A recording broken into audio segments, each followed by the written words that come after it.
Começando então a lição do domingo, que tem como título Quem lê, entenda. O autor começa dizendo que basta você ir a uma feira de livros religiosos ou entrar numa livraria e procurar a seção de livros para profecias bíblicas e logo você perceberá uma quantidade enorme, gigantesca de autores, livros e, consequentemente, de pontos de vista diferentes. E você vai encontrar algumas interpretações bizarras e mesmo até absurdas para coisas que, para nós, parecem tão comuns, tão bem estabelecidas, mas não é assim para todos. E ele conclui esse pensamento dizendo que, no entanto, a Bíblia, ela ensina o oposto dessa variedade de interpretações. Porque a profecia bíblica, no dizer do apóstolo Pedro, ela se interpreta por si mesma. Ela é a única e verdadeira intérprete de si mesma. E por isso, nós somos convidados pela própria palavra de Deus a estudar, a investigar, deixando claro que aquilo que Deus fala, ele não fala em vão. E que podemos sim conhecer a verdade de acordo com a intenção original de Deus e de acordo com aquilo que o Espírito Santo apresentou para os apóstolos e profetas. E essa busca, essa caminhada, ela exige de nós uma postura e a gente vai observar isso aqui ainda nesta lição.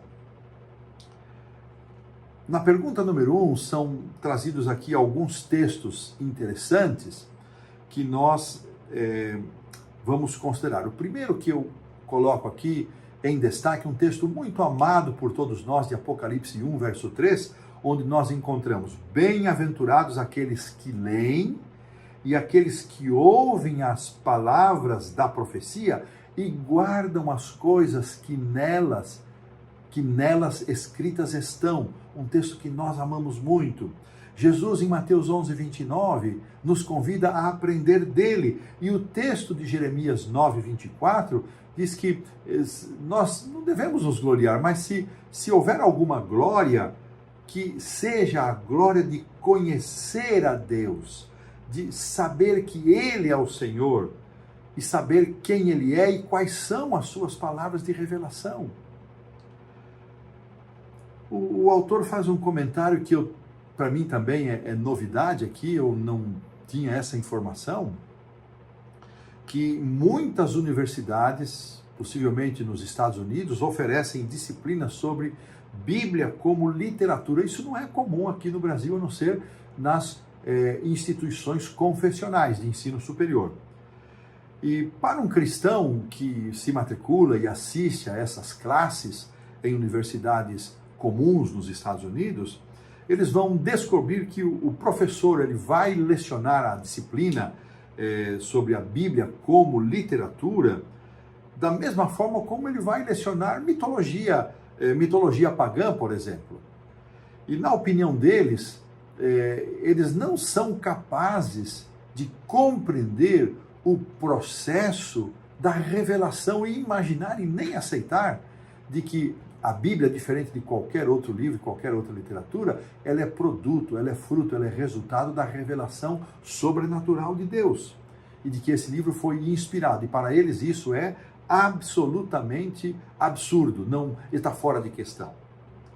Mas assim como o professor que estuda e leciona uma disciplina a respeito da Bíblia como literatura, e não escuta e nem percebe que ela traz para os seus alunos e para ele próprio a voz de Deus, a vontade de Deus, muitas pessoas também estudam a Bíblia, até se propõem a estudar a Bíblia, mas o fazem de maneira equivocada. E ao estudarem a Bíblia de forma equivocada, com métodos equivocados, também ficam privados das bênçãos de reconhecer nela a palavra de Deus e a vontade de Deus.